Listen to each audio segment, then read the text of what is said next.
Iya, ya tema dari firman Tuhan ya hari ini adalah doa itu meneguhkan iman. Ya, ini adalah tema gereja di tempat ini, saudara. Doa meneguhkan iman. Mungkin kita bertanya, loh, kenapa sih iman itu harus diteguh-teguhkan? Berapa banyak dulu di sini yang sudah beriman? Tolong angkat tangan. Yang sudah beriman, ya, puji Tuhan. Semua beriman dong. Kalau enggak beriman kan pulang aja ya, enggak ada di sini. Nah, pertanyaan yang berikutnya, siapa yang percaya bahwa imannya itu teguh? Nah, mulai ragu ini yang angkat tangan. Tadi yang beriman semua, begitu ditanya yang teguh imannya berapa banyak? Nah, mulai memang tidak sembarangan menjawab iman itu teguh. Karena ya keteguhan iman itu kan harus lewat ujian. Amin. Dan iman itu memang ya harus kita sendiri yang berusaha untuk meneguhkan iman. Karena Alkitab berkata begini saudara, Ibrani pasal 11 ayat yang ke-6. Coba kita baca bersama dulu. Ibrani pasal yang ke-11 ayat yang ke-6. Firman Tuhan di sana berkata demikian saudara. Baca bersama, tetapi tanpa iman tidak mungkin orang berkenan kepada Allah. Sebab barang siapa berpaling kepada Allah, ia harus percaya bahwa Allah ada dan bahwa Allah memberi upah kepada orang yang sungguh-sungguh mencari Dia. Saudara, ayat ini berkata tanpa iman tidak mungkin orang berkenan kepada Tuhan. Berarti iman itu dari kita atau dari Tuhan? Halo? Dari kita kan? Kita loh yang harus ya beriman kepada Tuhan. Ya, kita loh yang harus beriman. Seorang perempuan pendarahan yang disembuhkan Tuhan Yesus, 12 tahun dia mengalami pendarahan, itu bukan hal yang biasa loh. 12 tahun. Ya, kita aja wanita kalau datang menstruasi lebih harinya kita keliengan ya, pusing karena darahnya lebih dan lama. Perempuan ini 12 tahun. Ya, dia mengalami pendarahan yang begitu parah dan Alkitab berkata dia sudah berobat ke semua dokter loh, bukan nggak ada usaha loh. Dia berobat dari satu dokter, bahkan Alkitab mencatat semua yang dia punya kekayaannya habis buat berobat. Tapi waktu dia mendengar tentang Yesus, imannya timbul. Ada rasa percaya bahwa Yesus sanggup menyembuhkan. Lalu ketika imannya timbul, ya Alkitab berkata dia dengar bahwa Yesus akan datang di kotanya. Dia melangkah dengan iman. Saudara, orang yang pendarahan 12 tahun itu pasti keliengan, pusing, ya, vertigo loh. Ya, saya ini termasuk orang yang kurang darah, saudara, darah rendah. Ya, jadi kalau pas lagi benar-benar drop itu, aduh ya, kalau vertigo tuh parah, saudara. Dan itu pusing, mual, bercampur semuanya. Nah, saya bayangkan nih perempuan 12 tahun. Tapi karena ada iman itu yang menggerakkan dia untuk berjumpa dengan Yesus, dia datang. Dan yang luar biasa, ketika dia menjamah dengan iman kan dia bilang di dalam hatinya, asal ku jamah jubahnya, aku sembuh. Itu imannya. Dan benar ketika dia menjamah Yesus di tengah kerumunan orang banyak, Alkitab berkata seketika itu juga dia sembuh. Saudara, ketika dia sembuh, Yesus itu berpaling dan bertanya kepada murid-muridnya, siapa yang menjamah aku? Dan murid-muridnya berkata, hello, please deh. Ini ribuan orang yang ikut engkau. Bukan hanya menjamah, semua orang berdesak-desakan, pengen memegang engkau dan semua orang pegang engkau. Tapi kau bertanya siapa yang jamah? Lalu Tuhan bilang enggak, memang banyak orang yang menjamah aku. Tapi ada satu jamahan yang berbeda, yang menarik kuasaku keluar dari tubuhku. Wow enggak saudara? Banyak orang ikut Yesus, tapi hanya sedikit yang datang dengan iman. Makanya hanya sedikit yang mengalami mujizat. Tidak semua orang Kristen mengalami mujizat. Maaf, kalau imanmu redup, apalagi imanmu mati. Ayat ini dengan jelas berkata, tanpa iman tidak mungkin orang itu berkenan pada Tuhan. Lo berkenan aja kagak, apalagi mengalami mukjizat. Ya, lalu Tuhan Yesus berkata, ada sebuah jamahan yang berbeda. Saya mau tanya, kira-kira sebenarnya Yesus tahu nggak? Tahu. Tapi kenapa Yesus harus bertanya agar murid-murid mendapatkan sebuah pengalaman bahwa tidak semua orang yang mengikuti Yesus itu benar-benar akan mengalami kuasanya, saudara.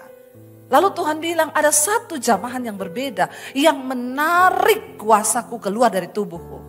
Lalu dengan takut perempuan itu menjawab, akulah. Karena aku ini pendarahan 12 tahun. Aku sudah berobat kemana-mana. Tapi dengan iman aku berkata, asal ku jamah jubahmu, aku sembuh. Dan Yesus berpaling kepada dia. Yesus tidak ngomong begini, saudara. Perhatikan baik. Yesus gak ngomong gini, kuasaku sudah menyembuhkan engkau. No, Tuhan bilang apa? Imanmu. Imanmu yang menyembuhkan engkau. Wow enggak, saudara? Jadi memang iman itu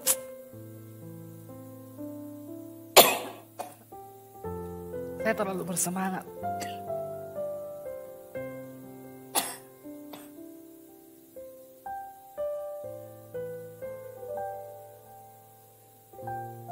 Iya. Saudara, iman itu sesuatu yang luar biasa banget loh. Kalau kita lihat ya, Tuhan tuh gak ngomong, kuasaku menyembuhkan engkau. Enggak. Imanmu menyembuhkan engkau. Jadi dengan kata lain di sini, iman yang bagaimana yang bisa menarik kuasa Tuhan bekerja dalam hidup kita, saudara. Ya, hati-hati loh, ayat ini serius berkata tanpa iman. Dan begitu banyak ternyata orang Kristen yang tiap minggu ke gereja. Ya, imannya redup, bahkan banyak yang imannya mati. Makanya kita kalau ketemu, gimana Pak? Ya, begini-begini aja lah. Mau di apa lagi? Memang keadaannya sudah begini kok. Kita sering mendengar banyak orang begitu. Padahal Kristen, setiap minggu dia ke gereja. Saudara, untuk iman kita hidup, untuk iman kita itu aktif, ya, itu harus ada usaha dari diri kita. Ya, salah satunya itu doa. Doa itu meneguhkan iman. Ada banyak hal yang dapat meneguhkan iman, tapi salah satunya itu adalah doa. Mari kita lihat bersama Yakobus pasal yang pertama. Yakobus pasal yang pertama, ayat yang ke-5 mulai sampai dengan ayat yang ke-8. Yakobus pasal yang pertama, ayat yang ke-5, saudara, firman Tuhan berkata demikian. Yakobus 1 ayat yang ke-5. Baca bersama 1, 2, 3. Tetapi apabila di antara kamu ada yang kekurangan hikmat, hendaklah ia memintakannya kepada Allah, yang memberikan kepada semua orang dengan murah hati dan dengan tidak membangkit-bangkit, maka hal itu akan diberikan kepadanya. Ayat 6, hendaklah ia memintanya dalam iman dan sama sekali jangan bimbang. Sebab orang yang bimbang sama dengan gelombang laut yang diombang-ambingkan kian kemari oleh angin. Orang yang demikian janganlah mengira bahwa ia akan menerima sesuatu dari Tuhan. Lalu baca ayat selanjutnya. Sebab orang yang mendua hati tidak akan tenang hidupnya. Saudara, ya, kalau kita lihat ayat 5 tadi dikatakan, jika ada di antara kita, ini kan tentang hikmat ya, yang kekurangan hikmat. Coba diganti ya, kekurangan apa saudara hari ini? Uang ya, langsung ada yang jawab uang. Ya, jika ada di antara kamu yang kekurangan uang, tadi kan kesaksiannya Pak Halim ya. Tadi kesaksiannya kan sama toh, pas COVID ya, deg-degan, gaji staf harus dibayar. Padahal dari pemerintah nggak tahu ada turun atau tidak. Ya bahkan tadi sudah beli lelangan, saya waktu itu diminta lukisan saya Pak. Tapi kebetulan saya belum melukis hari-hari ini ya. Ya diminta ya Bapak dengan iman kan mau membeli satu karya seni untuk uangnya dipakai buat pembangunan. Ya padahal ya Pak Halim tadi bilang ya uang segitu ya mungkin ada tapi kan itu masuk di luar cadangan yang lain kan. Tapi Bapak percaya dengan iman, berarti kan sama aja kita ganti di situ jika ada di antara kamu yang kekurangan uang. Banyak orang itu saudara kalau mendengar khotbah gini, saya lihat khotbah-khotbah saya itu ditayangkan di Instagram, di YouTube, ya enak aja loh. Utang kok minta Tuhan turut bekerja. Ya makanya kau tidak pernah mengalami mujizat. Karena kau tidak percaya bahwa Tuhan itu sanggup. Saya kan sering bersaksi, dulu saya dikejar debt collector. Ya, saya pernah rasakan dikejar debt collector saudara. Bukan karena saya nggak mau bayar utang. Memang tidak ada duit buat bayar. Bukan saya memang sengaja ngutang supaya saya nggak bayar. Bukan, memang Tuhan izinkan. Ya, lancar-lancar tiba-tiba terjadi sesuatu. Hidup ini kan berjalan, kita nggak pernah tahu apa yang akan terjadi ke depan kan.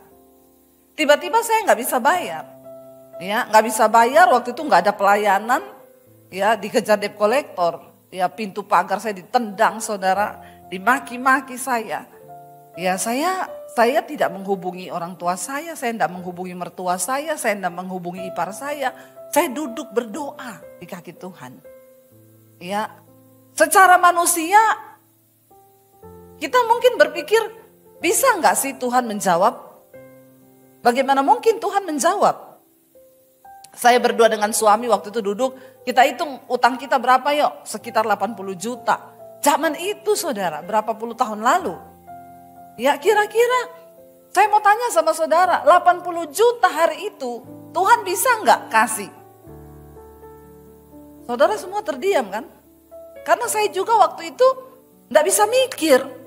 Nggak bisa mikir uang 80 juta berapa puluh tahun lalu itu bagaimana bisa Tuhan kirim. Tapi bagian kita memang iman itu sesuatu yang tidak gampang untuk dipercaya. Namanya aja iman itu dasar dari segala sesuatu yang kita harapkan. Dan bukti dari segala sesuatu yang tidak kita lihat. Di dalam iman ada dua aspek yaitu harapan dan bukti. Saya mau tanya harapan sudah terlihat belum? Namanya juga masih ya berharap. Tapi kita bersyukur punya Tuhan yang tidak PHP. Toh? Kalau orang kan PHP atau pemberi harapan palsu. Tapi kan Tuhan harapannya tidak palsu. Ya, jadi iman itu ada harapan, tapi juga ada bukti bahwa engkau sudah menerima. Makanya tidak gampang beriman dan tidak semua orang itu memang mau meneguhkan imannya karena manusia itu suka yang masuk akal. Sementara Tuhan itu seringkali tidak masuk akal. Dan iman itu tidak masuk akal. Kami berdua hitung semua utang kami bentangkan di meja. Lalu kami berdua hitung 80 juta uang dari mana? Tidak mungkin saudara. Kita punya rekening 6 juta aja habis tiba-tiba mau ambil saldo minta maaf. Ya padahal itu gak hari lebaran loh. Terjadi di hidup kami. Kami duduk di kaki Tuhan kami tidak tahu bagaimana caranya. Hanya dengan iman kami percaya engkau berjanji Allahku akan mencukupi segala kebutuhanku menurut kekayaan dan kemuliaannya. Amin. Tapi kita kan tidak tahu. Saya juga tidak ngomong-ngomong ke orang-orang. Ya udah kita duduk berdoa. Tiba-tiba ada satu ibu saudara Bu Debi, saya pengen maaf ya, saya di sini kayak beginilah khotbah saya ya. Siapa suruh undang saya? Saya yakin kalau Pak Julius pasti nggak marah-marah ya. Sama saudara itu kalem, lembut ya. Saya ini orang Sulawesi. Suami saya Solo, tapi saya Sulawesi. Jadi Solo ada wesinya. Berarti keras saudara. Ya, kalau dengar firman tuh langsung cepet amin gitu loh. Karena bagaimana respon saudara terhadap firman Tuhan, seperti itulah firman akan bekerja di dalam hidupmu. Amin. Amin dong, jangan pendeta udah bersemangat sampai batuk-batuk lagi. Jemaat cuma Ya, sampai ditanya, ada amin? Lagi kencing bu. Karena enggak ada amin saudara ya. Saudara benar-benar itu terjadi loh. Secara nalar kan enggak masuk akal toh. Tapi Tuhan itu suka bikin yang tidak masuk akal. Kalau engkau enggak beriman, salahmu sendiri. Salahmu dewe. Makanya engkau enggak pernah ngalamin yang tidak masuk akal. Karena kau malas beriman. Memang untuk beriman tuh butuh energi.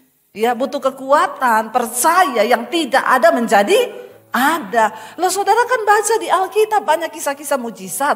Heran kalau orang Kristen tuh nggak percaya dan tidak mau melibatkan Tuhan. Tiba-tiba ibu itu telepon, Bu saya pengen ketemu ibu. Kami ketemu, dia bilang, saya nggak tahu bu, tapi Tuhan suruh saya. Tuhan suruh saya ketemu ibu.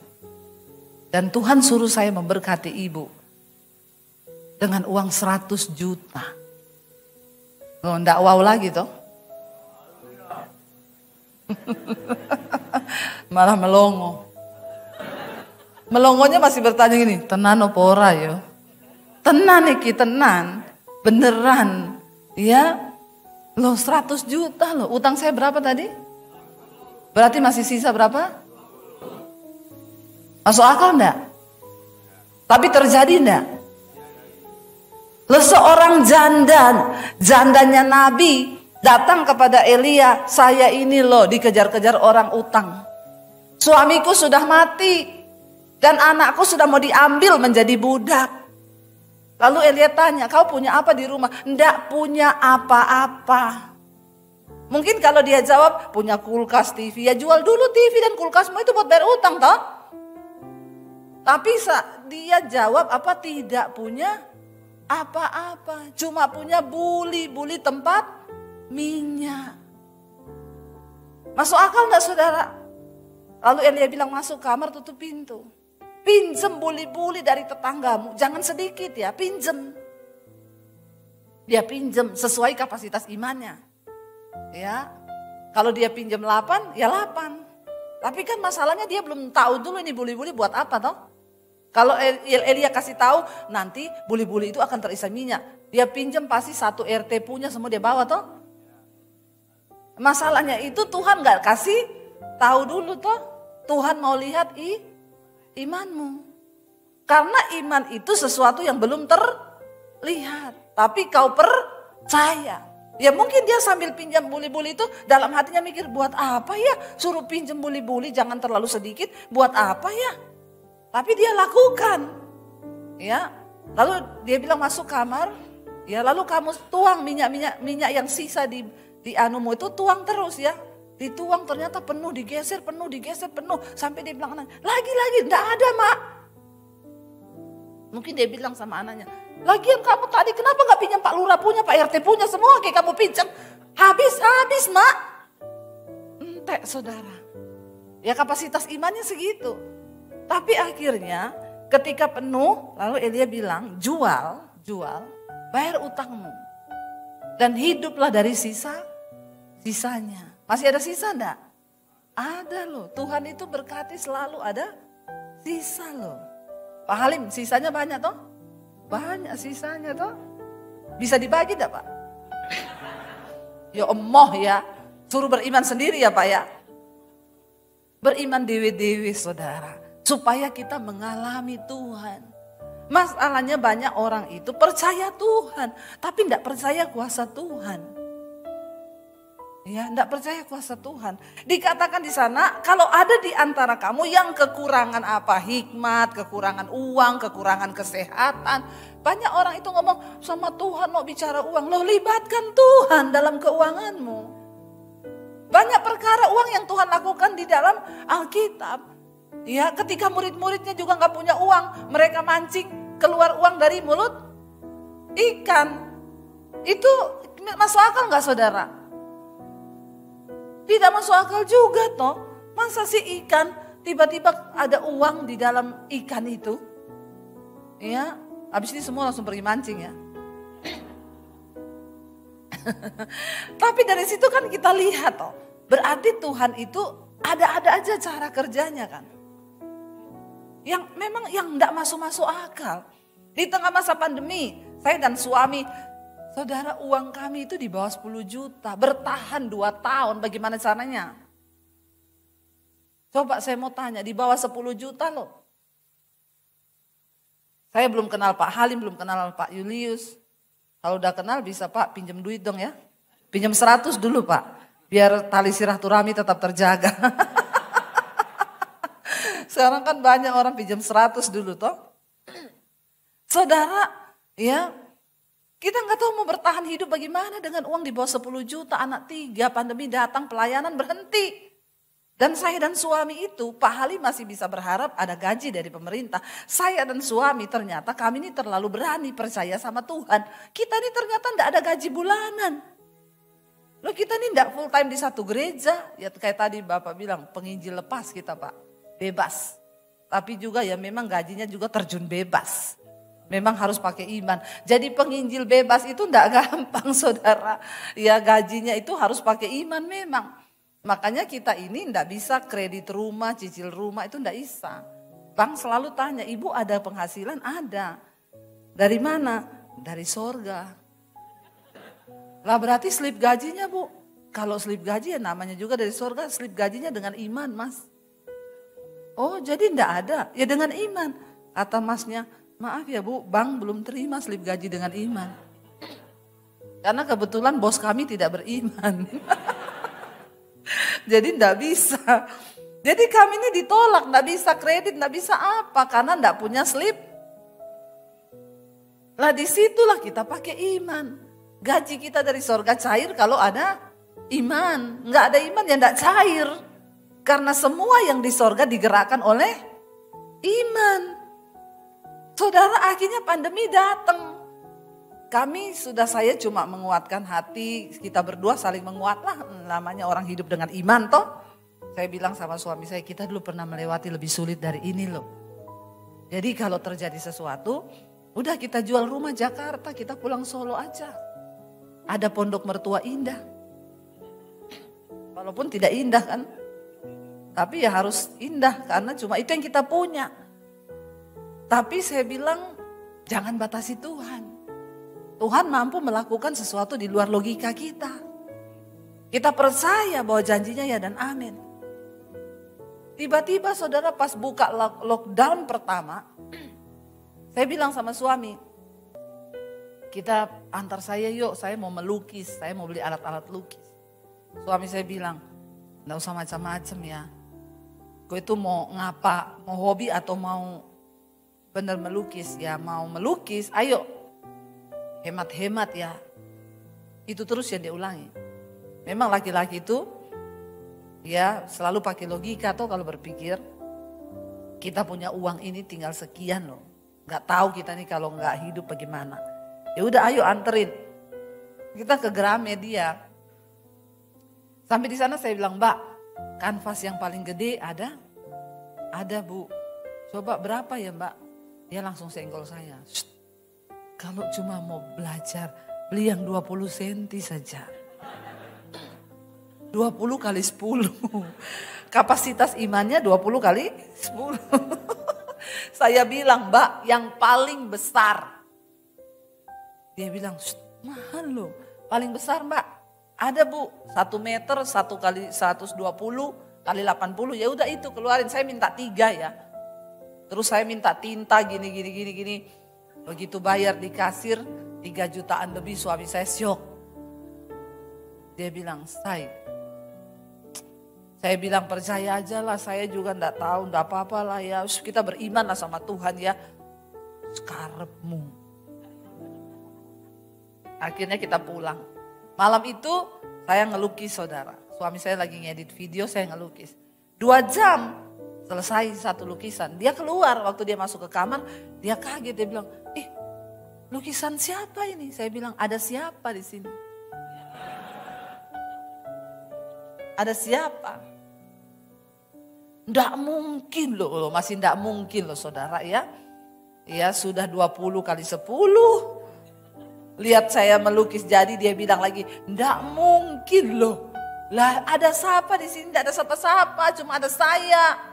Nggak mungkin loh sambil ngeliatin.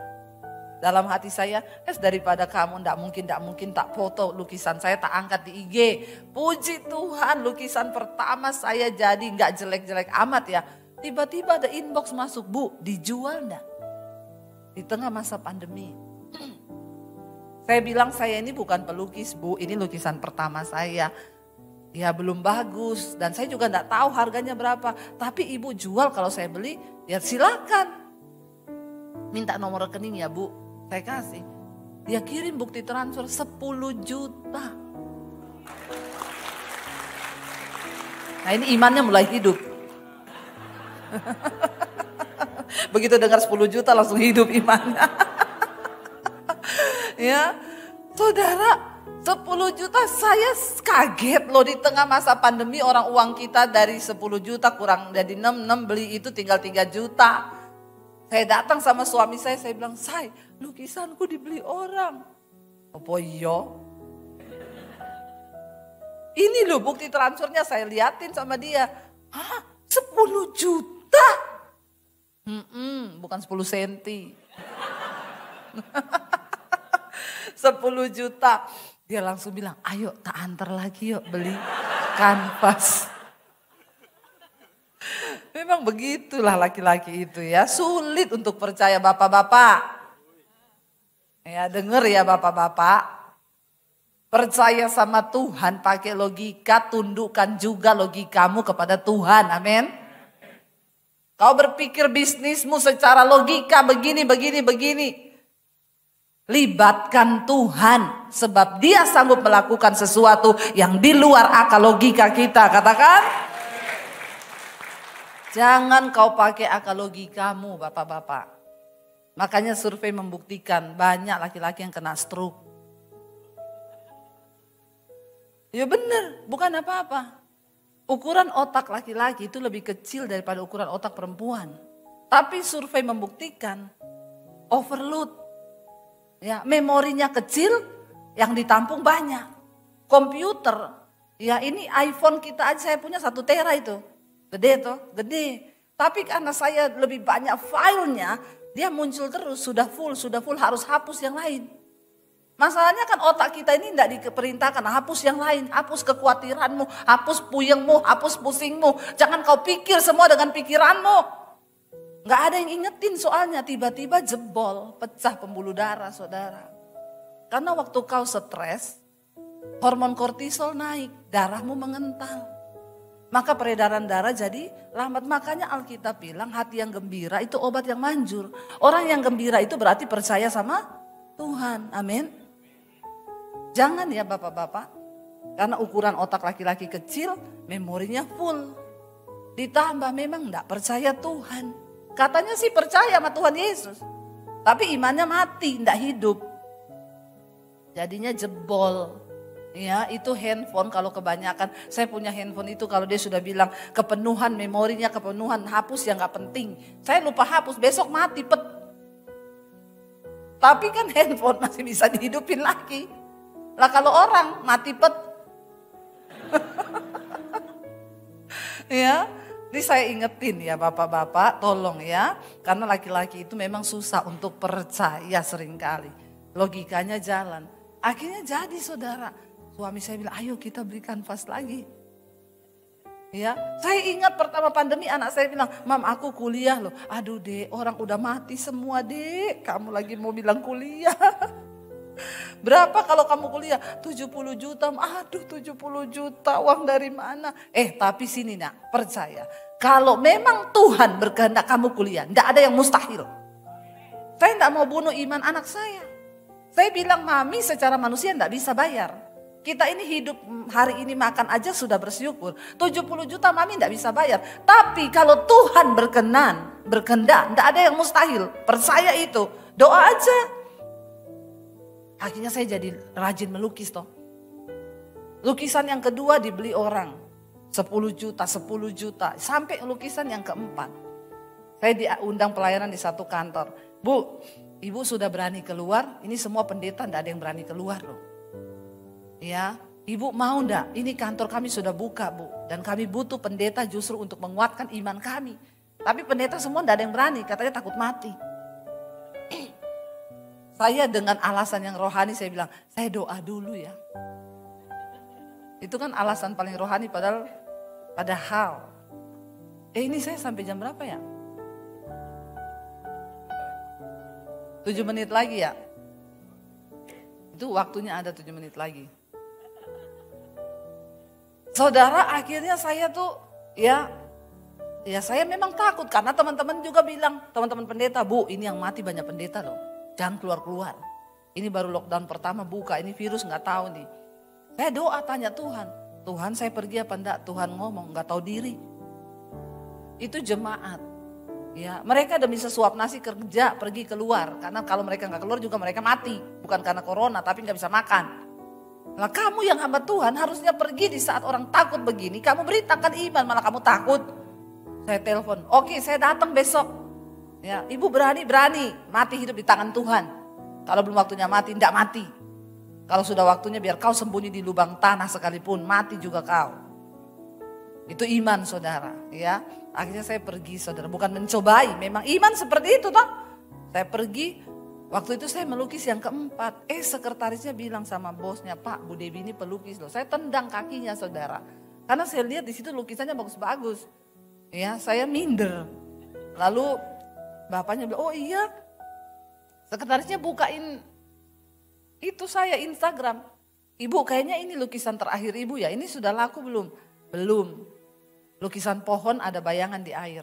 Dia tanya, apa arti lukisan itu Bu? Artinya gini Pak, seindah apapun kehidupan orang, selalu ada bayangan masa lalu kita di mana Tuhan pernah bekerja di sana sehingga kita jadi seperti yang hari ini. Wah bagus banget ya Bu, boleh nggak saya beli? Ya boleh Pak, silakan aja. Berapa? Terserah aja. Ya udah saya rapiin dulu ya. Udah berapa hari saya sudah rapiin, Pak kasih frame. Sudah Pak, oh ya sopir saya biar ambil ya Bu. Malam itu dia kirim bukti transfer, saya buka 70 juta.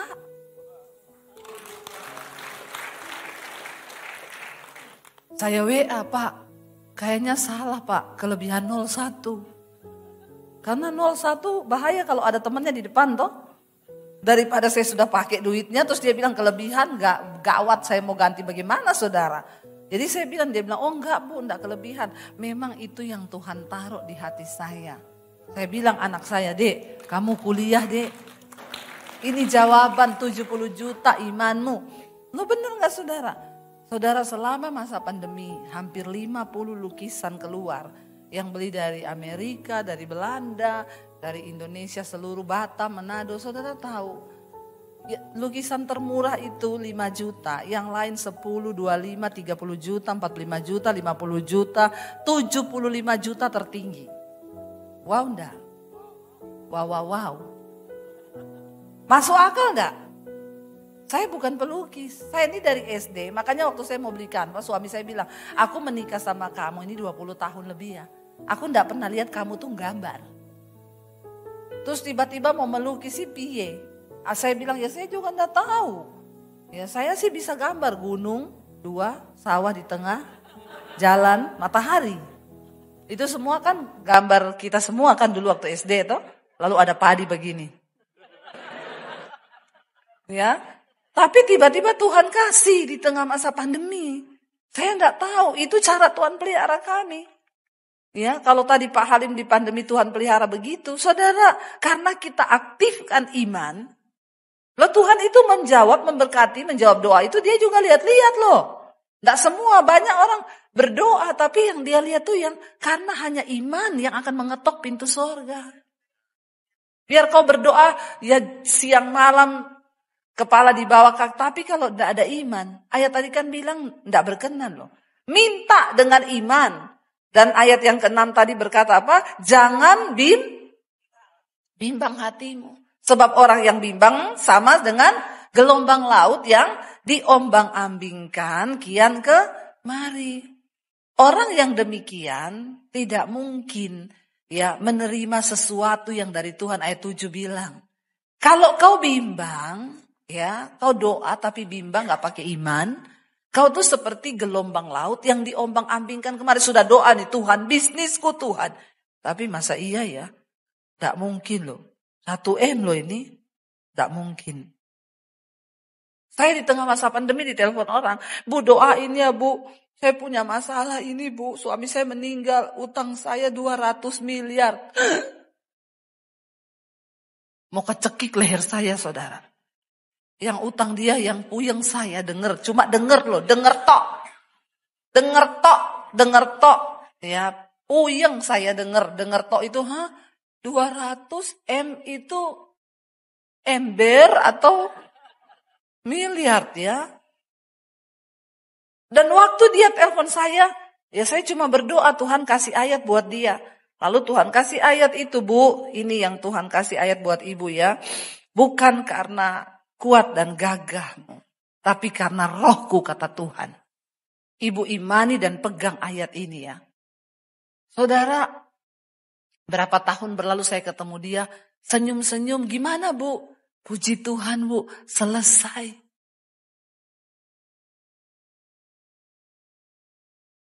Padahal kita mikir aja, meledak gak otak kita? Meledak mikir 200 M itu uang loh. Makanya gak usah dipikir, berserah aja sama Tuhan. Utang jangan dipikir tapi dibayar.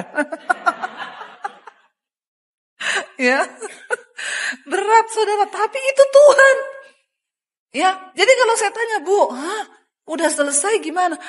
Tuhan Bu, ajaib. Ada jalan ini dia buka, jalan itu dia buka, jalan ini. Dan sekarang dia udah senyum-senyum. Terlewati loh.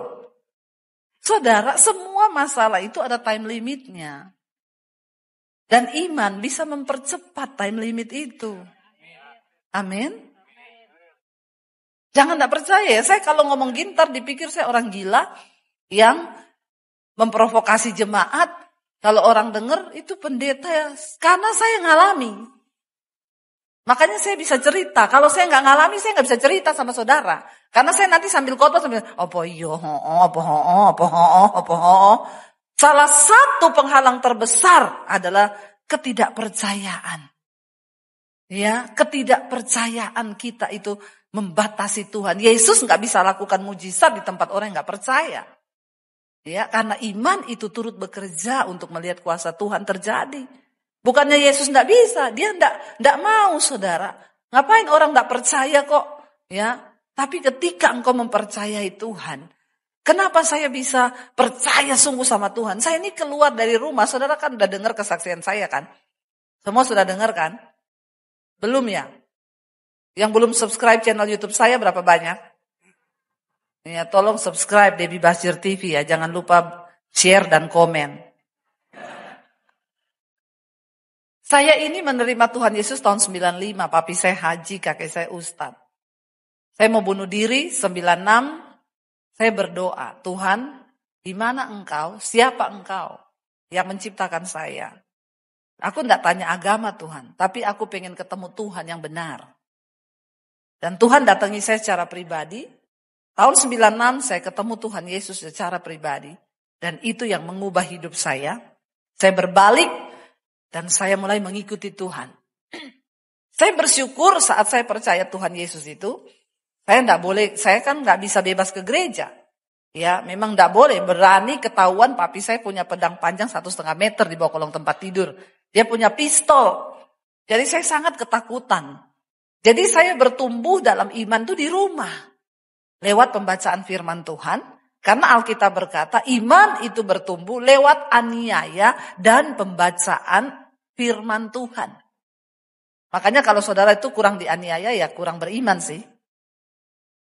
Saya doakan supaya teraniaya. Aniaya itu kan bukan cuma mau dibunuh toh. Saudara difitnah orang itu aniaya, bersyukur. Karena doa orang teraniaya itu didengar Tuhan. Mau doanya didengar? Sering-sering later?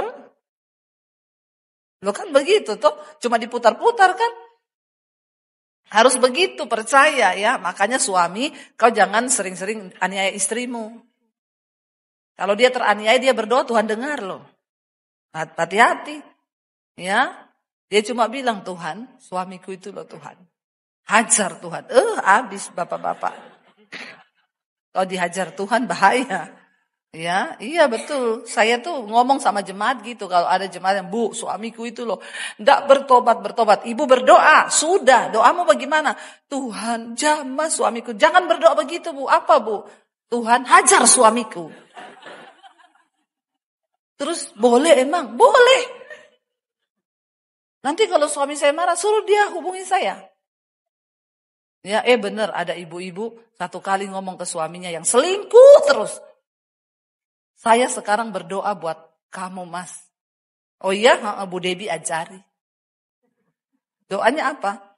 Tuhan, hajar suamiku. Kaget dia bilang, pendeta macam apa itu? Satu kali dia cari nomor saya, dia telepon saya. Saya angkat teleponnya. Ini pendeta Debi Basir, iya. Pendeta macam apa kau? Kenapa ya? Kau ngajari istri saya berdoa hajar suamiku? Iya, emang benar. Oh, bapak suaminya. Mana ada pendeta suruh ngajari begitu? Maaf ya Pak, kau jangan terlalu GR ya Pak. Alkitab berkata, Tuhan menghajar orang yang dikasihinya dan dianggap anak. Kalau kau masih dikasihi Tuhan Pak, dihajar kau. Kalau tidak, mati kau lagi selingkuh, serangan jantung. Bertobat kau, teleponnya putus. Nit. Ya. Iya betul, Tuhan menghajar orang yang dikasihinya, yang dianggap anak, supaya tobat. Tujuannya tobat. Ya, jadi jangan hati-hati bapak-bapak. Jangan kau sering aniaya istrimu ya. Amin. Tapi di sini tidak ada ya. Semua bapak-bapak baik ya. Insya Allah. Lalu saudara saya akhirnya bertobat, terima Yesus. Diusir saya dari rumah, tadinya mau dibunuh. Gak jadi, akhirnya papi saya usir saya. Kamu pergi dari rumah ya. Kalau kamu percaya Yesus, tinggalkan keluarga. Jangan kamu anggap kita keluarga, kamu pergi. Gak dapat apa-apa, kamu keluar dari rumah. Bahkan jangan bawa ijazahmu. Karena yang kasih sekolah kamu tuh saya. Saya mau lihat Yesus kasih makan kamu pakai apa kalau gak ada ijazah. Saya keluar dari rumah tahun 96 saudara. Dengan air mata saya tinggalkan kota Poso. Saya ke kota Palu, saya nginap di kos-kosannya, sepupu saya mereka ngekos di satu rumah. Untuk bisa dapat makan, saya tinggal di situ, saya nyapu, nyuci, ngepel, masak di kos-kosan itu. Ya, jadi pembantu untuk numpang makan dan numpang tinggal. Air mata bercucuran, iblis ngomong goblok, ikut Yesus kok jadi pembantu. Pulang ke keluargamu, bajumu dicuciin pembantu di sana. Saya bilang tidak iblis, aku telah dibeli dan hargaku lunas dibayar. Dan hidupku yang aku miliki sekarang adalah milik Kristus, bukan milikku lagi. Saya ikut Tuhan pakai iman, pakai dengkul. Nggak ada uang 1 sen pun. Tapi akhirnya sampai hari ini, saya melihat Tuhan pelihara, sudah selesai waktunya ya. Iya. Saudara, dan saya melihat bagaimana Tuhan bekerja. Ayat tadi berkata bahwa ya ayo saudara, imanmu, ya hidupkan kembali imanmu. Ya orang yang demikian jangan mengira ia akan menerima sesuatu yang dari Tuhan. Ayat 8 tadi berkata di sana terakhir, sebab orang yang mendua hati tidak akan tenang hidupnya. Ya jadi saudara mari, ya makanya khotbah-khotbah saya itu khotbah banyak kesaksiannya, karena memang yang saya alami bersama dengan Tuhan itulah yang saya khotbahkan. Ya.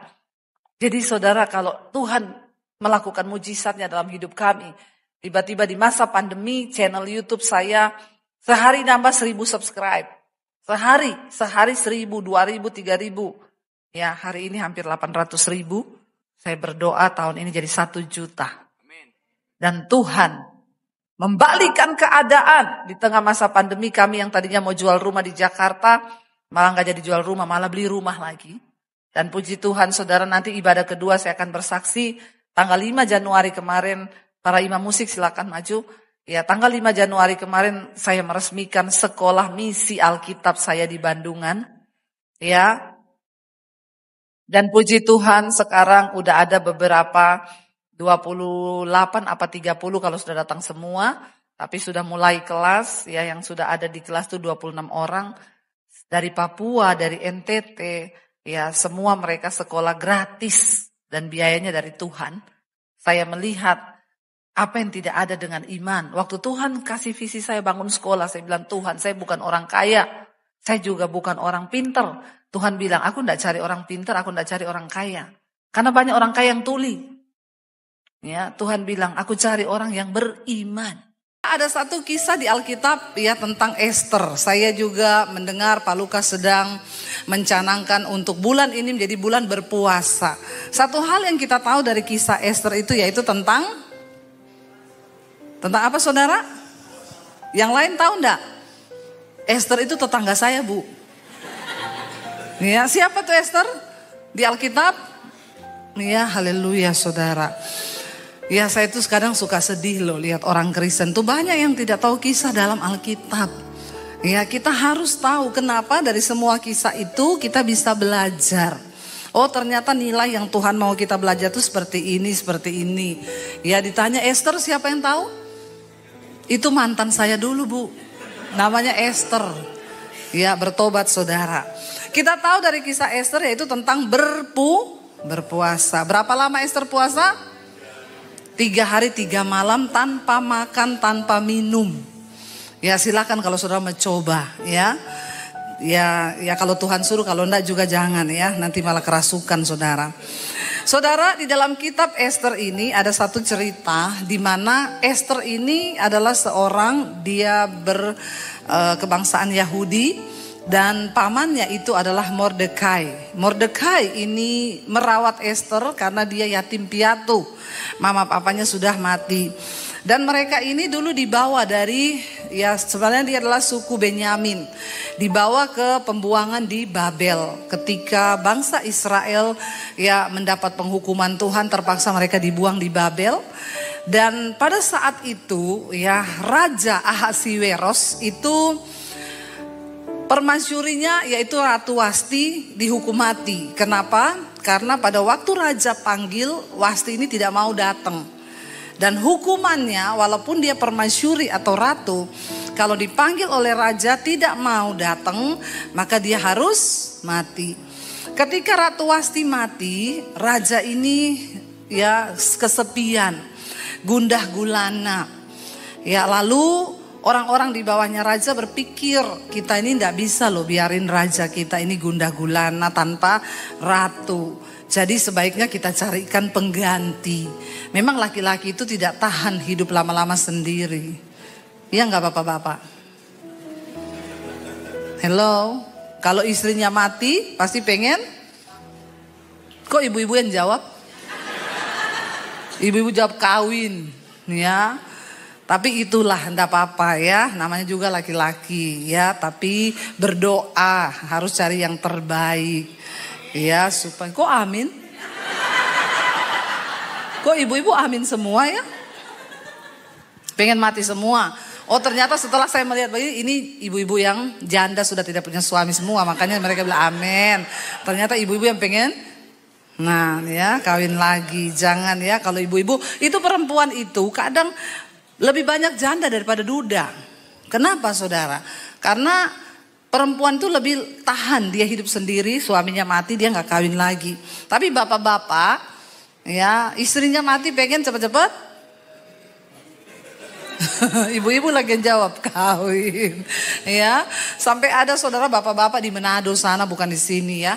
Tiap hari dia ke kuburan istrinya bawa kipas angin.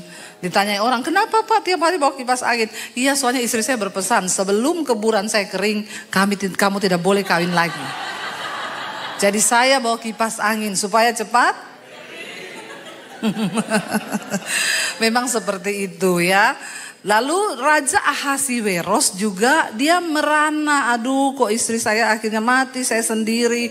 Lalu dikumpulkanlah para wanita-wanita yang tercantik untuk menjadi pengganti ratu. Nanti dipilih siapa yang paling cantik.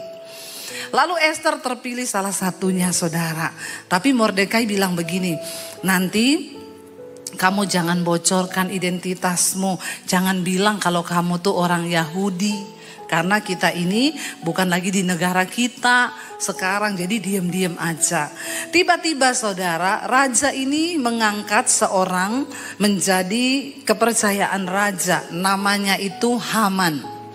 Haman adalah seorang yang gila hormat, gila jabatan, tukang cari muka dan mata duitan. Di sini tidak insya Allah. Ya, mata duitan, gila hormat, gila jabatan, tukang cari muka, suka menjelekkan orang lain. Ini saudara orang macam begini.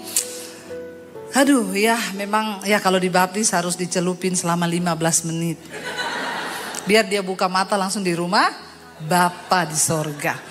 Orang model begini karakternya, yang dia akan dapatkan pasti adalah kebinasaan.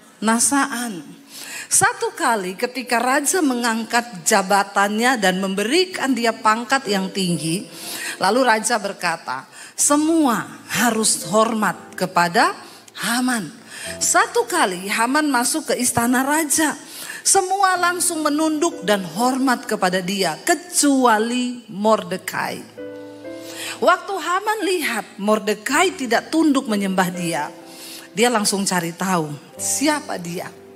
Orang kalau gila hormat, tidak dihormati, maka dia segera akan menghancurkan hidup orang lain.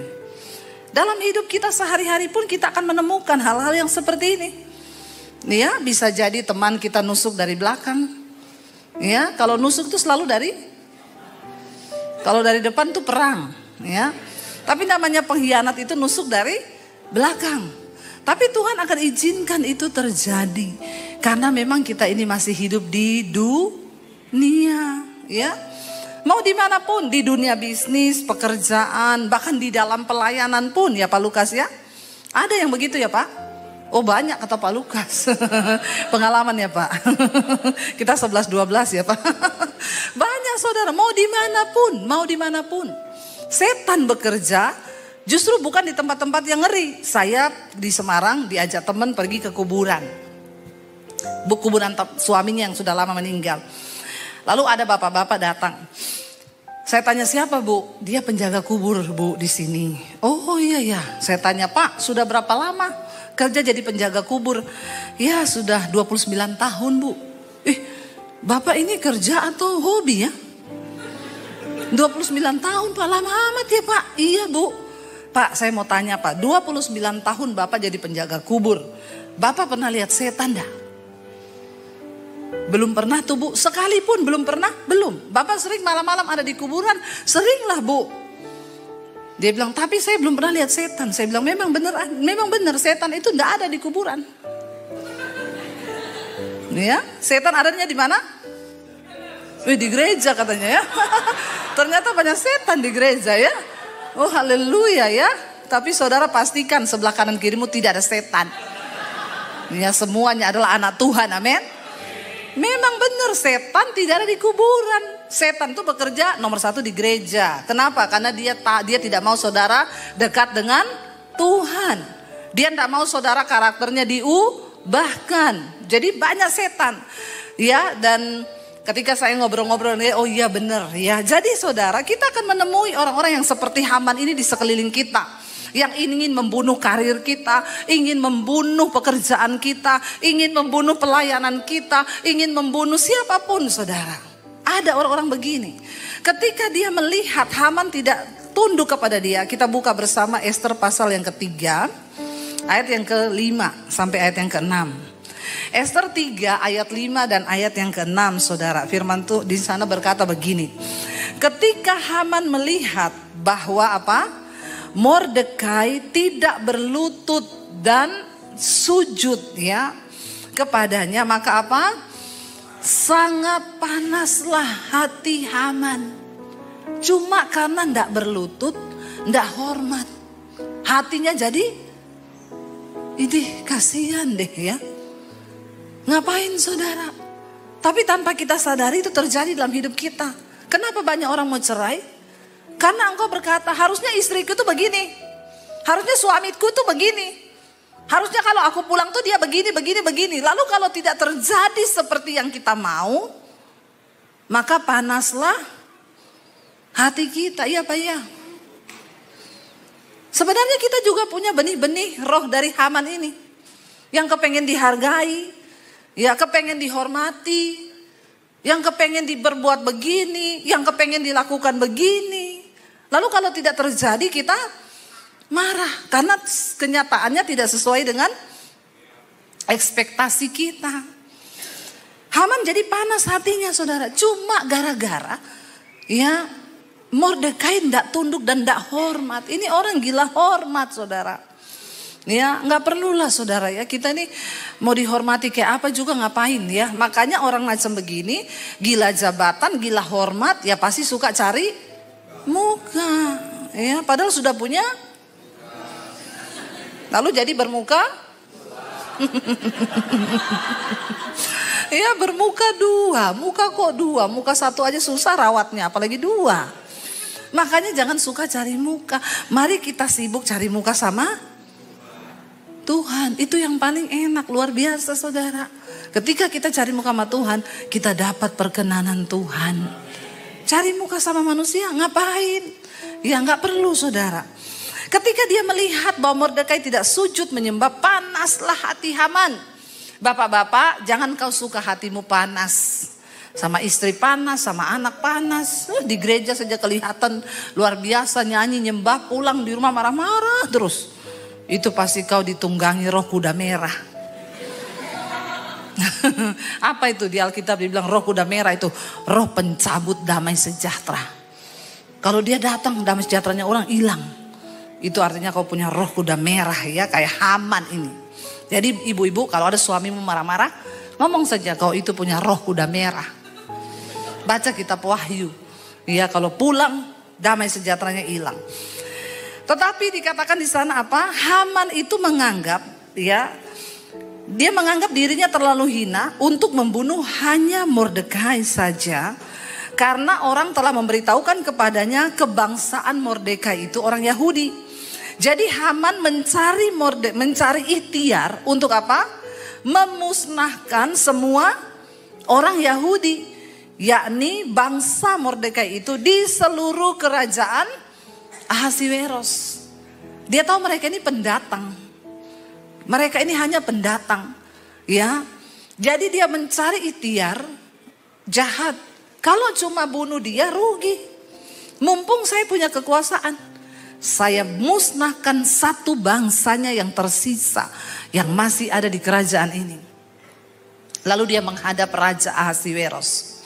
Dia bilang gini, Raja, di kerajaanmu ini ada satu bangsa yang tidak jelas asal usulnya. Dan mereka itu tidak mau tunduk sama aturan raja. Mereka tidak mau tunduk sama hukum. Jadi begini Raja, beri aku kekuasaan untuk aku bisa melakukan sesuatu atas mereka. Saudara, Raja melepaskan cincin peraknya, diberikan kepada Haman. Cincin itu pada zaman itu adalah tanda materai atau tanda tangan raja. Siapapun yang mendapatkan cincin materai itu, dia bebas melakukan apapun yang dia mau. Karena artinya itu persetujuan dari raja. Lalu dia mulai buat surat. Bersiap-siap semua orang Yahudi yang ada di dalam kerajaan Raja Ahasiweros akan dibunuh semuanya. Harta kekayaannya akan dipersembahkan menjadi milik negara. Lalu ketika Mordekai mendengar hal itu, semua orang Yahudi yang ada pada waktu itu di kerajaannya Ahasiweros, mereka berduka, mereka ketakutan. Coba kita bayangkan kalau itu terjadi pada kita saudara. Tiba-tiba ada satu hukum yang berkata bahwa semua yang bukan warga negara akan dimusnahkan. Bagaimana perasaan kita? Ya kalau kita membaca Alkitab, mari kita merenungkan bahwa coba kalau itu terjadi kepada kita. Maka pasti akan ada kesedihan yang besar. Dan ini masalah yang lebih berat daripada semua masalah. Ini adalah nyawa taruhannya. Lebih daripada dikejar debt collector toh. Iya toh, kalau dikejar debt collector kan masih bisa hidup kita toh. Ya walaupun nipu-nipu ndak ada lagi pergi atau kemana. Tapi ini negara yang mengeluarkan aturan. Ketika itu Mordekai pakai kain kabung. Dia datang ke depan pintu istana raja. Lalu orang bercerita kepada Esther. Ada Mordekai di depan istana pakai baju kain kabung. Esther bilang, cepat berikan baju kepada dia. Tidak boleh ada seorang pun yang pakai kain kabung berdiri depan pintu istana. Nanti akan dihukum mati. Lalu orang datang memberikan baju dan Esther bilang, tanya sama Mordekai, ada apa? Kenapa dia pakai baju begitu?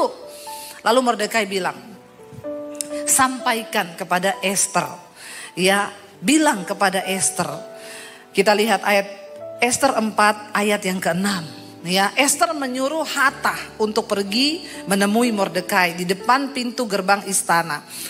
Ayat yang ke-6, Esther 4. Lalu keluarlah Hatah mendapatkan Mordekai di lapangan kota di depan pintu gerbang istana raja. Mordekai menceritakan kepadanya segala yang dialaminya serta beberapa banyaknya perak yang dijanjikan oleh Haman akan ditimbang untuk perbendaharaan raja sebagai harga pembinasaan orang Yahudi. Juga salinan surat undang-undang yang dikeluarkan di Susan untuk memunahkan mereka itu diserahkannya kepada Hatah supaya diperlihatkan dan diberitahukan kepada Esther. Lagi pula Hatah disuruh menyampaikan pesan kepada Esther supaya pergi menghadap raja untuk memohon karunia-Nya dan untuk membela bangsanya di hadapan baginda. Esther diberitahu, ini loh, kamu nggak tahu ada undang-undang baru yang dibuat oleh Haman. Bangsa kita akan dibinasakan. Bahkan sudah disediakan ya emas untuk orang-orang yang mau membinasakan orang-orang Yahudi yang ada. Lalu Esther menjawab begini saudara. Ya Esther bilang kepada Hatah, sampaikan kepada Mordekai. Esther 4 ayat 11. Esther 4 ayat 11. Semua pegawai raja serta penduduk daerah-daerah kerajaan mengetahui bahwa setiap laki-laki atau perempuan yang menghadap raja di pelataran dalam dengan tidak dipanggil hanya berlaku satu undang-undang, yakni hukuman mati. Hanya orang yang kepadanya raja mengelurkan tongkat emas yang akan tetap hidup. Dan aku selama 30 hari ini tidak dipanggil menghadap raja. Padahal Esther ini istrinya loh, permaisuri, ratu. Tapi 30 hari gak dipanggil-panggil. Makanya saya gak mau jadi ratu.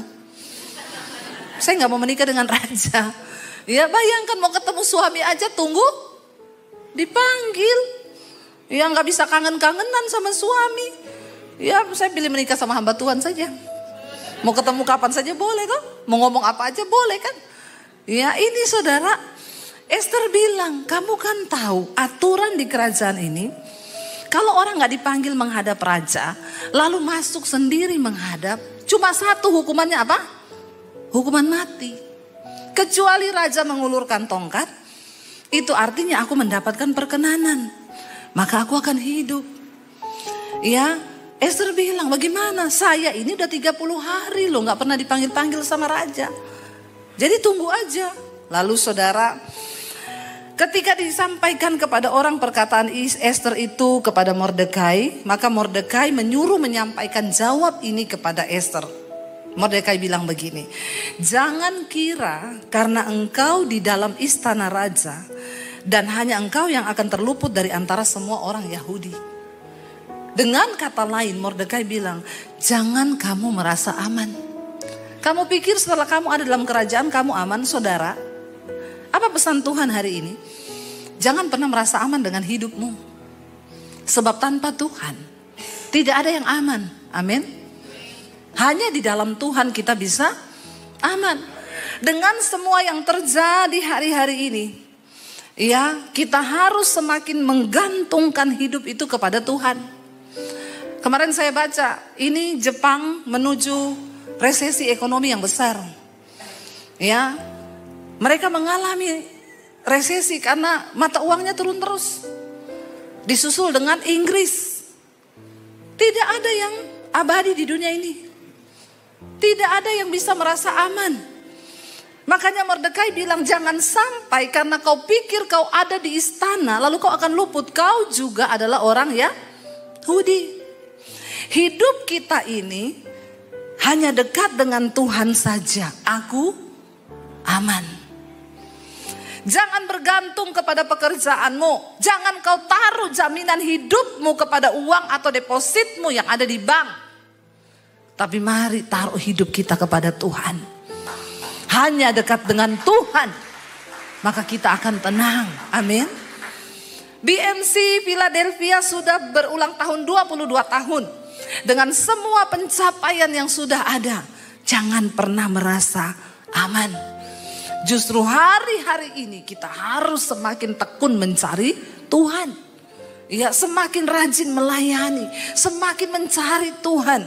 Ya, Pak Lukas mencanangkan ini puasa 40 hari. Ya, sebagai jemaat, ayo tanggap saudara, ikut di dalamnya. Bagaimana Tuhan menyertai gereja ini, itu akan terimpartasi juga kepada saudara. Ya, tadi Pak Yoris tanya, ya ini gedung ini sudah milik sendiri. Pak Petra bilang, iya Pak, kita itu dulu waktu renov sekian, belinya sekian. Pak Yoris sendiri bilang, wow, luar biasa loh, enggak gampang loh. Ya, di negara lain loh, bukan di Indonesia loh. Ya, makanya kita perlu berdoa buat Indonesia. Sekarang tuh gereja bisanya di mall. Tidak boleh izin berdiri gereja, masih terjadi. Kita masih berdoa buat Indonesia supaya ke depan ya keleluasaan untuk mendirikan bangunan ibadah itu ya lebih lagi diberikan saudara. Ya sekarang ini makanya tidak heran satu mall itu bisa ada ya belasan gereja. Ya sampai saya mau pelayanan saudara ya ditanya ya mau ke mana Bu? GBI ini, GBI itu, GBI ini, GBI itu ya bingung saudara. Tapi ya memang hanya bisa di mall. Di sini saudara bersyukur di depan jalan ada gereja yang berdiri sudah 22 tahun. Ya semua karena anugerah Tuhan. Amin. Ya dan saudara kita melihat memang jangan merasa aman. Jangan merasa aman dengan posisimu hari ini. Ya mari kita karena ini perubahan akan terus terjadi. Krisis demi krisis akan terjadi. Ya enggak ada yang bisa bilang oh negara besar, oh negara yang sudah kuat perekonomiannya. Semua bisa berubah. Esther berada di istana. Mordekai bilang belum tentu kau aman karena kau juga Yahudi. Bukan keadaanmu hari ini, bukan tempat di mana engkau berada hari itu yang hari ini yang akan menjadi jaminan engkau aman. Satu-satunya Alkitab berkata, hanya dekat Allah saja. Aku aman, aku tenang, dan aku pasti akan dilindungi oleh Tuhan. Ya, Tuhan bisa membalikkan keadaan. Akhirnya apa yang terjadi? Ya, ketika Esther mendengar jawaban itu, dia berkata begini. Ya, ayat 15 Esther 4. Maka Esther menyuruh menyampaikan jawab ini kepada Mordekai. Pergilah. Kumpulkanlah semua orang Yahudi yang terdapat di Susan dan berpuasalah untuk aku. Janganlah makan dan janganlah minum 3 hari lamanya, baik waktu malam, baik waktu siang. Aku serta dayang-dayangku pun akan berpuasa demikian. Dan kemudian aku akan masuk menghadap raja. Sungguh pun berlawanan dengan undang-undang. Kalau terpaksa aku mati, biarlah aku mati. Tidak ada pilihan. Tidak ada pilihan bagi kita saudara. Cuma 2 pilihannya. Engkau mendapat perkenanan Tuhan atau engkau mati. Di dunia ini, kalau engkau tidak mendapatkan perkenanan Tuhan, maka kebinasaan yang akan kita alami. Saya tidak menakut-nakuti saudara. Tuhan adalah satu-satunya sumber segala kuasa yang harus kita andalkan di dunia ini. Saya ini sudah melihat bagaimana Tuhan bekerja. Tahun yang lalu, 2 tahun lalu saya datang. Saya sempat cerita kami dapat visi untuk membuat bangun sekolah Alkitab gratis untuk orang-orang dari daerah yang mau sekolah jadi hamba Tuhan. Mereka tidak perlu bayar karena mereka tidak punya uang. Saya dapat visi itu dari Tuhan. Ketika saya berdoa Tuhan, Mau dibawa kemana pelayanan kami? Banyak pendeta-pendeta yang sudah bilang, ibu buka gereja saja. Langsung di bawah saya. Ya, dan secara manusia itu jaminan yang baik karena beberapa hamba Tuhan yang sudah cukup punya nama. Tapi saya berkata, saya berdoa ya Pak, karena bagi saya mengikuti kehendak Tuhan itu yang terbaik bagi hidup saya. Bukan jaminan didukung oleh A, oleh B, oleh C. Kehendak Tuhan itu yang terbaik buat kita. Lalu saya berdoa, Tuhan itu ngomong secara pribadi, di akhir zaman nanti tuaian itu banyak, tapi penuainya sedikit. Jadi kamu jangan buka gereja, tapi persiapkan para penuai. Saya bilang, Tuhan persiapkan penuai itu bagaimana caranya ya? Ya siapkan hamba-hamba Tuhan, siapkan orang-orang yang mau jadi hamba Tuhan. Lalu saya dapat visi untuk bangun sekolah. Di satu sisi yang lain bikin seminar hamba-hamba Tuhan di desa. Jadi kami bergerak saudara. Ya, puji Tuhan, Tuhan pertemukan beberapa teman di Indonesia. Kami setiap bulan itu bikin seminar hamba-hamba Tuhan di daerah, di Toraja, di Tentena, di Poso. Ya, terkumpul 1.500 pendeta. Ya, kami datang ke sana, itu memang benar-benar pelayanan menabur. Kami bayar tiket sendiri, bayar hotel sendiri, tidak dapat PK, malah kadang bawain handphone buat yang gak punya handphone. Dulu Pak Lukas juga sama Pak Petra pernah ikut. Bahkan kami beri motor kepada hamba-hamba Tuhan yang gak punya motor untuk pelayanan di daerah. Ya, itu yang kita lakukan. Saudara tahu, di dalam seminar itu kami mendengar curhatan pendeta-pendeta desa ini. Mereka gak bisa makan. Ya, ada yang waktu di seminar itu hadirat Tuhan lagi kenceng. Lalu ada satu teman saya, kami pembicara berapa orang, dia tiba-tiba ngomong, ada di sini hamba Tuhan yang Tuhan bicara, engkau mau bunuh diri. Dalam hati saya begini, ngawur dia ini. Gak mungkin lah pendeta mau bunuh diri. Masa ada pendeta mau bunuh diri? Saudara, maju 6 orang nangis tersungkur. Ternyata benar ada pendeta yang mau mengakhiri hidup karena gak kuat di pelayanan. Pendeta yang saudara lagi jatuh dalam perselingkuhan, maju nangis saudara, ada ternyata. Itu yang Tuhan bicara kuat bagi kami, persiapkan para penuai. Itu sudah kami lakukan beberapa tahun ini. Lalu Tuhan itu suruh saya bangun sekolah. Saya bilang, Tuhan bangun sekolah. Pertama, saya ini bukan orang pintar. Ya, saya ini bukan master MT. Ya, enggak loh. Saya juga bukan orang kaya. Tapi kalau Tuhan suruh ya oke, Tuhan saya percaya. Kami dengan suami jalan saudara ke daerah Tawangmangu cari tempat. Memang kami sengaja cari di daerah pegunungan yang dingin, jauh dari kota. Karena pendeta itu memang harus di bawah gunung sana ya, supaya dekat dengan Tuhan. Ya, kalau dekat dengan kota ke mall terus hedon nanti ya. Jadi kita sengaja cari daerah sana. Kami keliling-keliling, dapat harganya cocok tanah, izinnya susah. Dapat yang izinnya gampang, harganya mahal. Saya putuskan dengan suami, kita balik aja ke Jakarta yuk. Nanti kita balik lagi. Beberapa kali kami balik loh, untuk sebuah visi Tuhan. Lalu satu kali saya bilang, Tuhan kami sudah berusaha ya. Tapi Tuhan lihat tidak ada tempat. Tiba-tiba ada satu orang jemaat Mesbah Doa WA saya, Bu saya dengar ibu lagi cari tanah untuk bangun sekolah. Iya Bu, saya punya tanah Bu di daerah Bandungan. Itu di bawah gunung. Kalau ibu cocok coba ibu pergi lihat. Oh iya Pak, kami berangkat saudara. Cocok banget tempatnya, gunung-gunung ya. Oke, jadi gimana Pak? Ya sudah, kita ke notaris tanda tangan, tanah 4.500. Lalu mulailah kita bikin rancangan pembangunan. Tuhan kasih pemborongnya Jemaat Mesbah Doa, yang gambar desain Jemaat Mesbah Doa. Jadi mereka semua gak minta dibayar. Pokoknya ini gratis buat pelayanan. Waktu keluar anggaran saya lihat, aduh miliaran saudara. Bayangan saya ratusan juta aja ya. Ternyata sekian M. Saya bilang sama suami, bagaimana ya kita ya? Kok kita ini terlalu berani ya? Kayaknya salah ini. Salah ini. Tapi saya bilang sama suami, tenang aja. Kan kita ada YouTube. Jemaat saya di YouTube itu ya sekarang hampir 800.000. Gampang, kita taruh aja nomor rekening di layar. Sambil jalan-jalan gitu kan, saya khotbah terus, saudara kami sudah mulai pembangunan sekolah, silakan menabur. Ya rekeningnya muter terus ya. Di sini QRIS, di sini QRIS. Ya gampang kan? Oh iya gampang.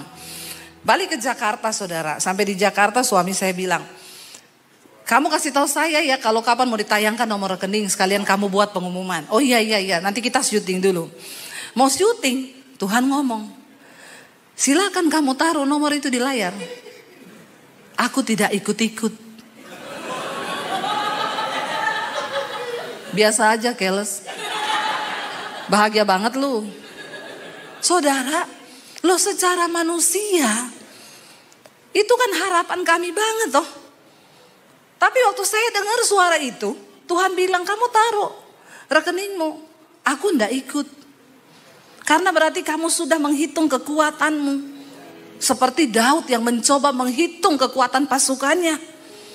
Mulai membanggakan, aku bisa kok. Nanti gampang, ada orang-orang nanti. Alkitab berkata, terkutuklah orang yang mengandalkan manusia.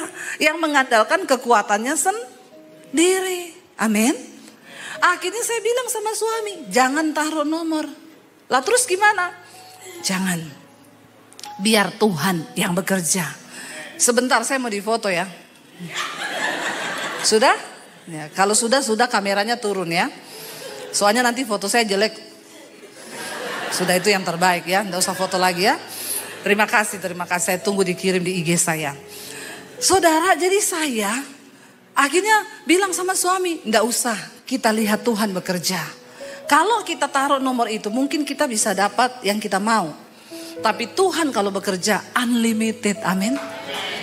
Dan Tuhan akan memberkati orang yang mengandalkan Tuhan. Nggak jadi kami taruh, kami mulai pembangunan. Saudara tahu waktu mulai pembangunan, orang WA saya, pemborong, Bu, kita akan mulai untuk dana awal. Ibu datang, kapan datang ke sini? Bawa 400 juta. Iya Pak. Saya bilang sama suami, ada 150 juta saya pegang cash. Nanti kalau udah mau berangkat, ya kita ke bank ambil. Tiba-tiba ada orang telepon saya, Bu Debbie, saya mau ke rumah ibu ya. Mau ngapa? Antar makanan, boleh toh, sama ketemu ibu mau foto. Iya, datang aja, datang. Habis bawa makanan, Bu, saya mau kasih titip berkat ya, ini ya ada uang 50 juta.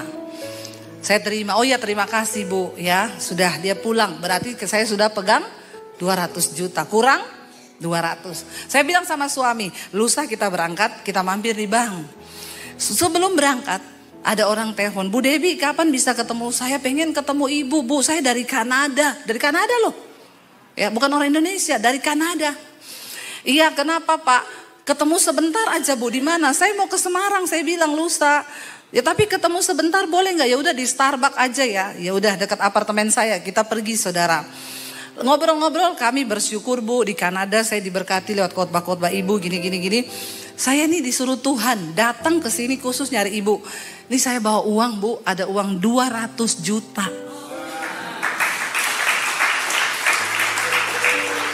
Tuhan suruh saya kasih. Saya tuh kaget Tuhan.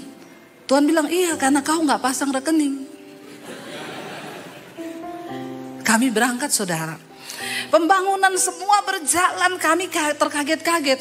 Ada orang WA, Bu, sudah ini saya mau sumbang cat, saya ini toko cat. Saya kasih Ian, ini nomor pemborongnya, kamu hubungan sendiri sama pemborongnya. Bu, saya ini dari ini mau sumbang semen, mau sumbang ini. Ya ini hubungi pemborongnya. Bu, ini. Bu, saya dari pabrik kasur, Ibu butuh kasur berapa? 100, oke, saya datangkan dari pabrik. Jadi itu anak misi saudara, mereka tidur di kasur spring bed dari pabrik masih baru.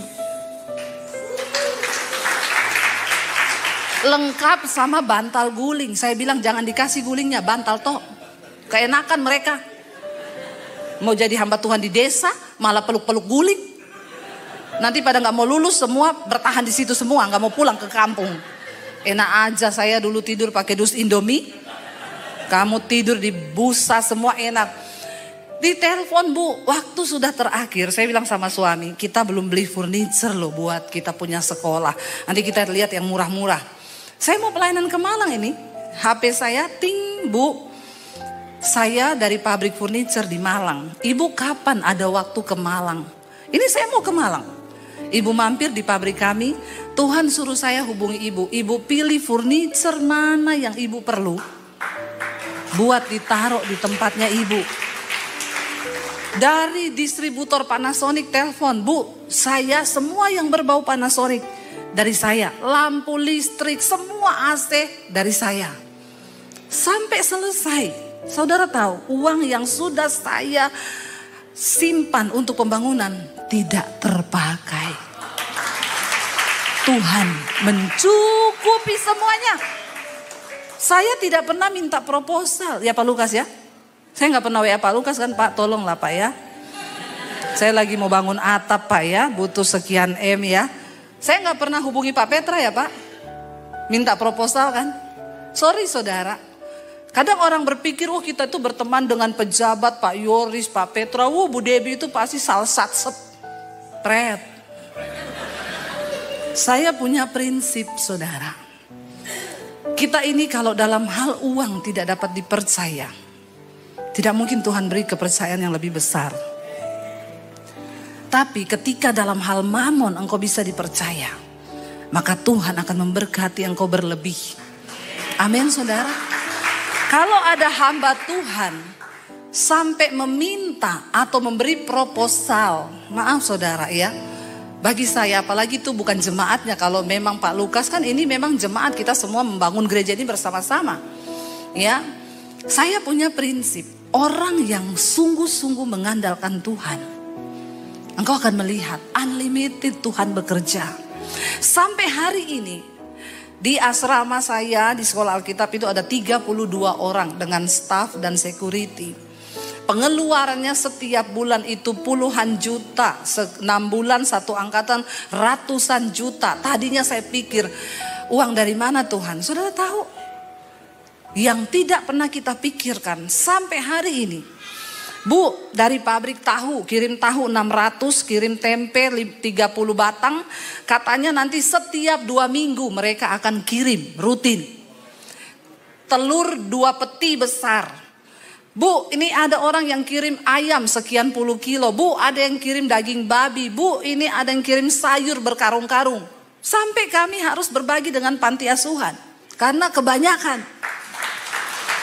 Saudara, dan saya tidak pernah ngomong sedikit pun di mesbah doa, saudara kami butuh telur, kami butuh tempe tahu, no. Saya baru melihat Tuhan tuh bekerja. Yang tidak pernah kita pikirkan, yang tidak pernah kita bayangkan loh. Ya, makanya saya mau bilang sama saudara hari ini, andalkan Tuhan. Jangan andalkan keadaanmu, pekerjaanmu hari ini. Tetap berlutut di kaki Tuhan dan bilang, Tuhan, semua yang aku bisa nikmati ini adalah berasal daripada Tuhan saja. Tidak ada yang dari kita dan kekuatan kita. Saudara, akhirnya di sana dikatakan apa? Esther suruh berpuasa semua. Yang Esther butuhkan hanya satu, yaitu perkenanan Tuhan. Ini antara hidup dan mati. Saya juga tidak bisa membayangkan kalau kita menjadi Esther.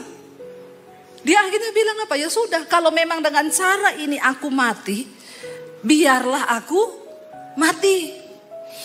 Lalu saudara, saya belajar kenapa Esther ini dipilih begitu luar biasa. Ternyata untuk mendapat perkenanan raja. Ketika pertama kali di antara wanita yang cantik-cantik yang ada di kerajaan Ahasiweros dipilih untuk menjadi permaisuri, mereka itu yang sudah terpilih sebelum masuk menghadap raja untuk mendapatkan perkenanan siapa yang dipilih menjadi permaisuri. Mari kita lihat Esther 2 ayat 12 dan 13 saudara.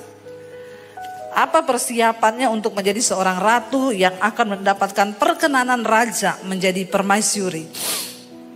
Esther 2 ayat 12 berkata begini.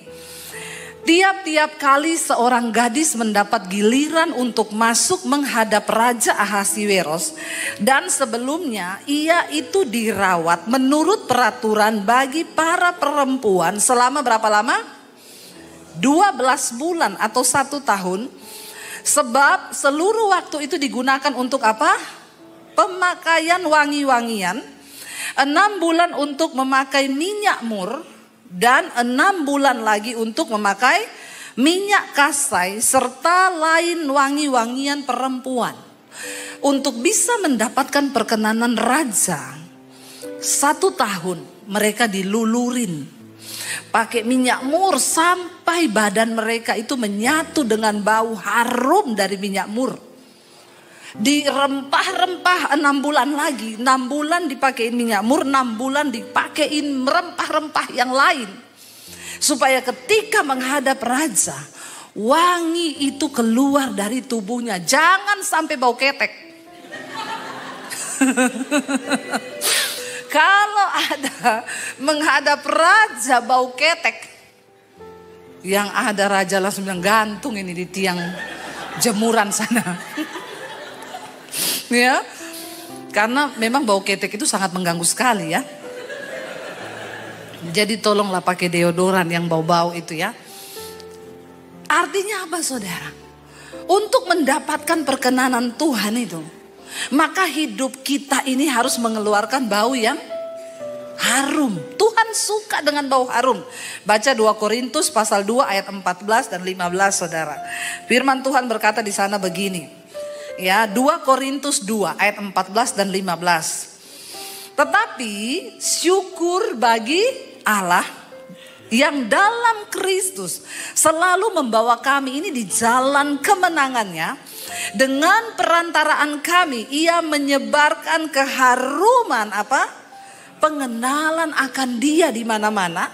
Sebab bagi Allah kami adalah bau yang harum dari Kristus di tengah-tengah mereka yang diselamatkan dan di antara mereka yang binasa. Ternyata Tuhan juga mau hidup kita ini mengeluarkan bau yang harum. Kita membawa kemenangan, dan lewat perantaraan kita Tuhan mau menyebarkan tentang apa? Pengenalan akan Dia. Kemanapun saudara pergi, jangan lupa beritakan Injil. Amin saudara.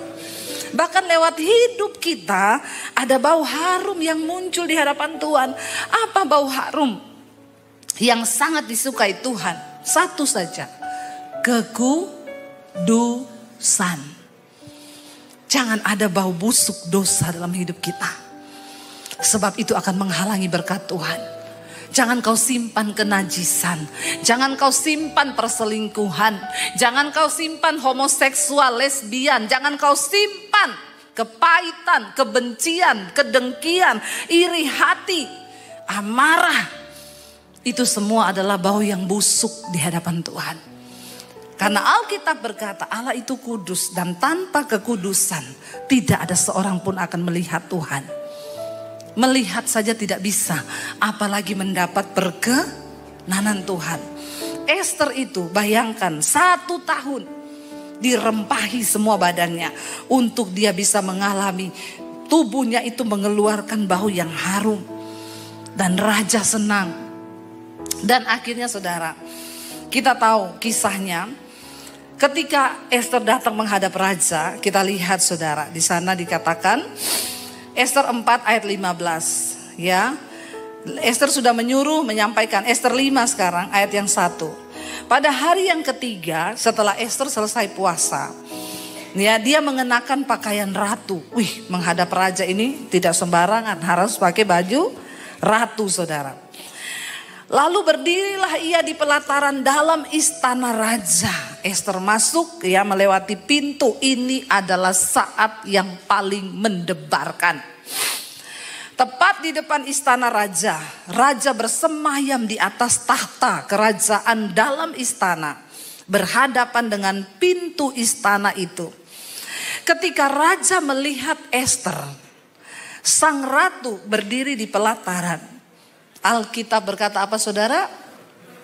Berkenanlah raja kepadanya, sehingga raja mengulurkan tongkat emas yang di tangannya ke arah Ester. Lalu mendekatlah Ester dan menyentuh ujung tongkat itu.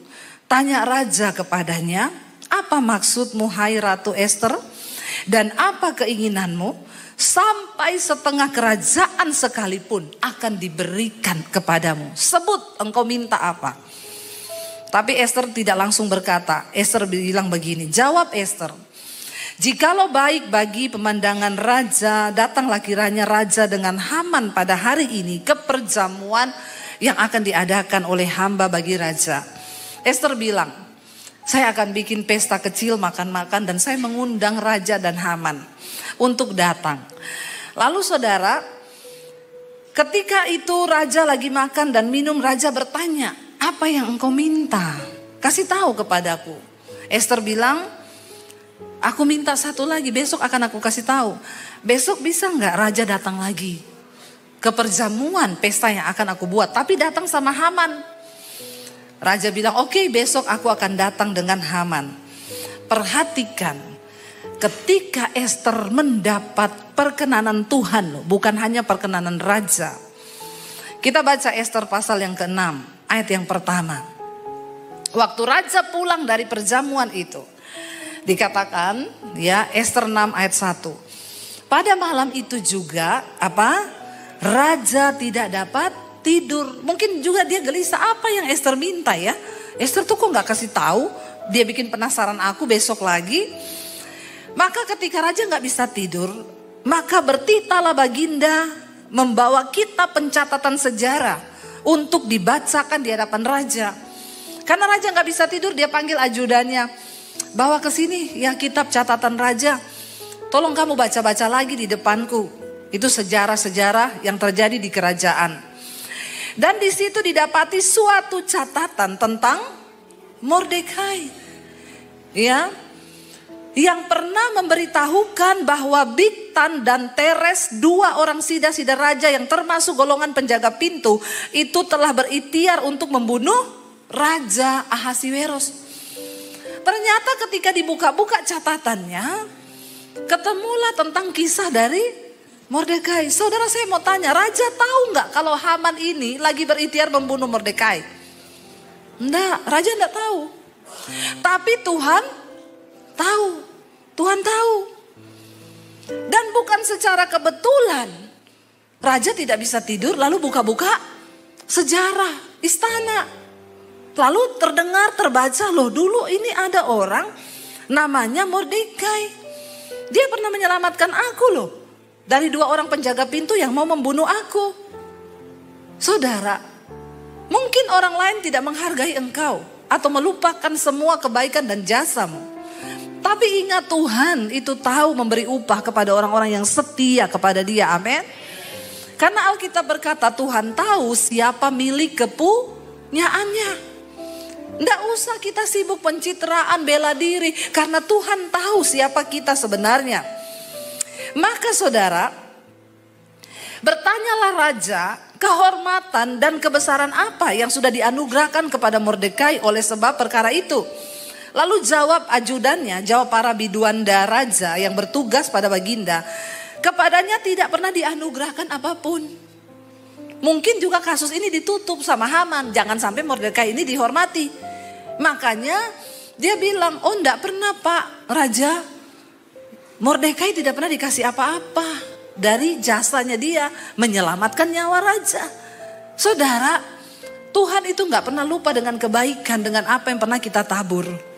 Sekalipun orang melupakannya, bahkan orang memfitnah kita seperti apapun, percayalah Tuhan mencatat semua benih, taburan air matamu, taburan uangmu, taburan apapun yang kau pernah lakukan. Dia tidak pernah lupa. Saya tuh suka meneteskan air mata kalau orang tuh berkata, Bu, saya melihat ibu sekarang ya, taburan air mata ibu yang lalu itu sekarang Tuhan bayar semuanya. Ya saudara, dan dia tidak pernah lupa loh dengan apapun yang kita lakukan. Akhirnya dikatakan saudara, dikatakan begini, setelah Haman masuk, tiba-tiba raja lagi dengar kisah itu, Haman masuk, yang tukang cari muka ini. Yang gila jabatan ini. Memang Tuhan tuh tahu meninggikan orang yang rendah hati dan merendahkan orang yang tinggi hati. Tuhan tuh tahu.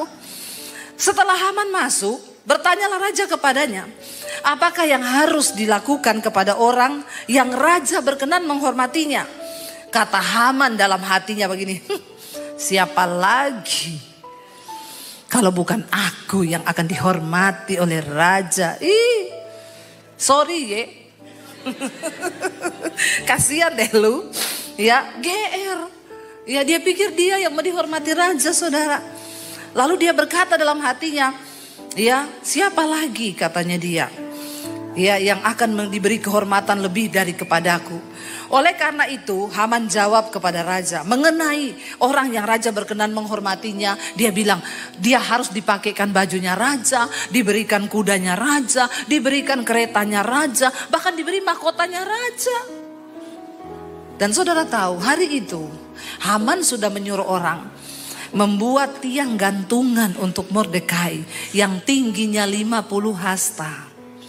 Waktu Tuhan berkenan, Tuhan membalikkan keadaan. Siapa yang akhirnya digantung? Haman. Saudara jangan takut. Waktu kita mendapatkan perkenanan Tuhan, orang boleh mereka-rekakan yang buruk tentang hidupmu, tapi Tuhan sanggup mengubahnya menjadi sebuah rencana yang indah. Bahkan yang tidak pernah kau lihat dengan mata, yang tidak pernah timbul dalam hati, Tuhan sediakan bagi orang-orang yang sungguh mencari Dia. Saya undang para imam musik maju ke depan, saudara.